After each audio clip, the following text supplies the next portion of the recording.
Hello friends, સવારમાં સવારે ચામાં ખવાય, બપોરે ખવાય. ચા નાસ્તો કરવો હોય તો આપણે એના માટે મસ્ત મજાનો સરસ નાસ્તો બનાવીએ છીએ.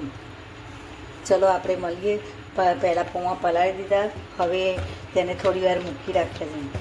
થોડા હરખા ભીગાઈ જાય, સરસ મસ્ત થઈ જાય પછી આપણે તેમાં બધું મસાલો કરીએ. હવે આ પેનમાં મેં તેલ લીધું છે. એમાં હું થોડું જીરું નાખીશ, થોડા તલ નાખીશ,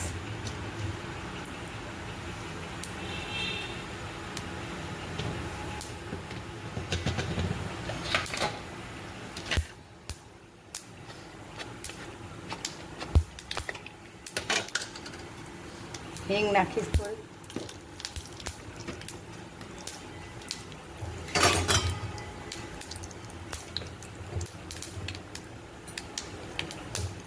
હવે આપણે તેમાં 2 ચમચા બેસન નાખીશું.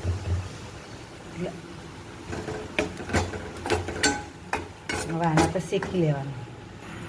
હવે તેમાં કસૂરી મેથી નાખવી, કારણ કે આ ચોમાસામાં હવાઈ જે હોય એટલે સરખી થતી નથી, એટલે ક્રશ નથી કરી, પણ જે રીતે આ છે એ રીતે નાખી છે કસૂરી મેથી.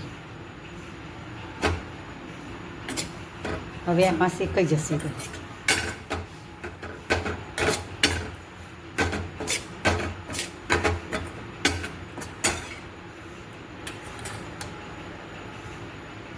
એક ચમચી મરચું નાખું,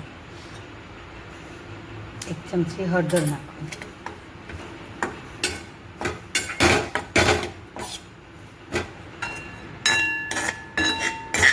જો આપણે શેકાઈ જશે, મસ્ત સુગંધી સરસ આવવા માંડી. અને ગેસ બંધ કરી દીધો. હવે થોડીને ઠંડુ કરીશું.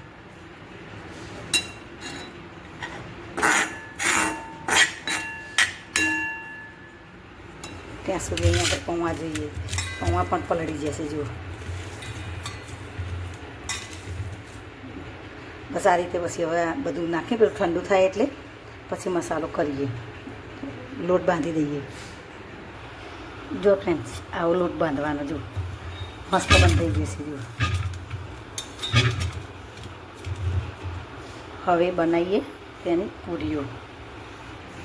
જો ફ્રેન્ડ્સ, આ રીતે બધી બનાવી દીધી છે પૂરી. હવે હું કરીશું.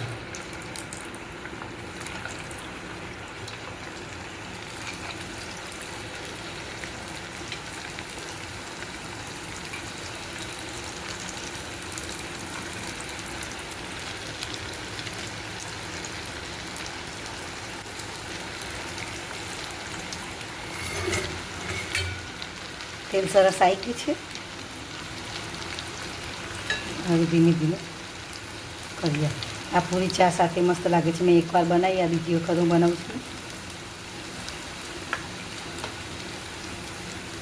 પણ અમારા ઘરમાં બધાને બહુ ભાવે.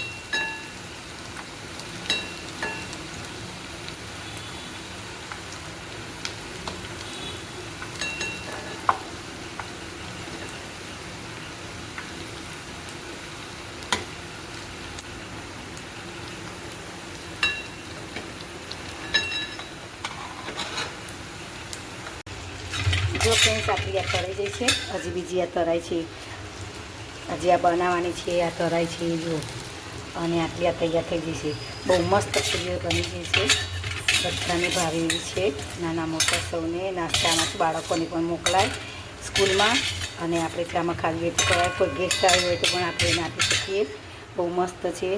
તમે પણ આ રીતે બનાવજો. અને તમે પણ એક વખત બનાવીને ખાઈ જોજો, એટલે તમને ખબર પડે કે કેવી બને છે. ટેસ્ટ કરી જોજો. અને બહુ જ એટલી સરસ લાગે છે ને, મસ્ત લાગે છે. મારી ચેનલને તમે આ જોતા હોય તો તમે લાઈક કરજો, સબસ્ક્રાઈબ કરજો. અને આગળ વધવા માટે બેલ આઇકન બટન દબાવજો, એટલે તમને બધી હું વિડીયો જે મૂકું એ તમને પહેલાં દેખાઈ જાય. Thank you. આભાર.